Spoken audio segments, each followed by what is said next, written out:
Novo medo destravado nos investidores.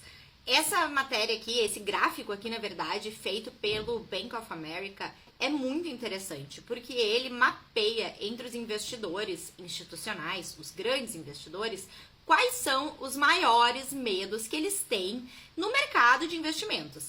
E aí, aqui a gente tem a comparação dos maiores medos em janeiro de 2024, no início desse ano, e em abril de 2024, agora, mais recentemente.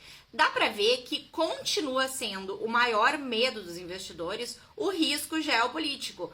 Com guerra na Ucrânia com a Rússia, a gente tem a guerra no Oriente Médio de Israel, em Gaza, e recentemente a gente tem um aumento aí no conflito com o Irã, aí depois do atentado lá na embaixada, seguido de uma retaliação do Irã para Israel, que foi, graças a Deus, bem evitada, qualquer morte, não aconteceu nada maior, mas enfim, a gente tá sempre brincando aí com o fogo nessa área do risco geopolítico, e claro, temos o medo de China e Taiwan, que até agora também não aconteceu nada, mas é um dos possíveis conflitos geopolíticos que sempre coloca medo nos investidores. Inclusive, quem gosta de investir em chips, a TSMC, que é a maior fabricante mundial de chips para inteligência artificial, ela faz as placas da NVIDIA, por exemplo, ela fica em Taiwan.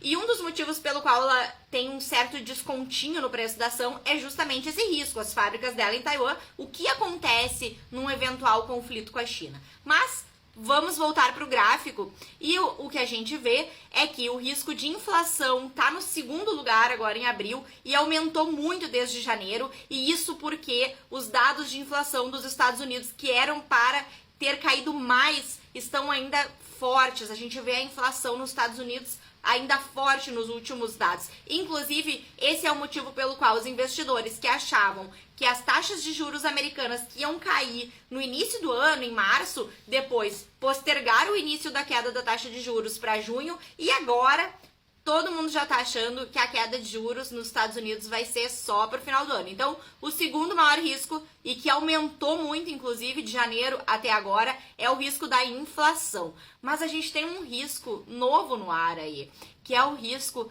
da estagflação, que começou a aparecer mais recentemente, semana passada. Isso porque a inflação dos Estados Unidos segue forte, mas o PIB dos Estados Unidos não veio muito bem no último dado. E agora começam a dizer que talvez os Estados Unidos entrem no péssimo cenário de estagflação, que significa uma economia meia boca, né? Não entrou em recessão, inclusive o risco de recessão a gente vê ali que diminuiu um monte de janeiro a abril, mas a economia ficar estagnada e a inflação permanecer alta. Então esse é um novo risco que os investidores estão colocando no seu radar.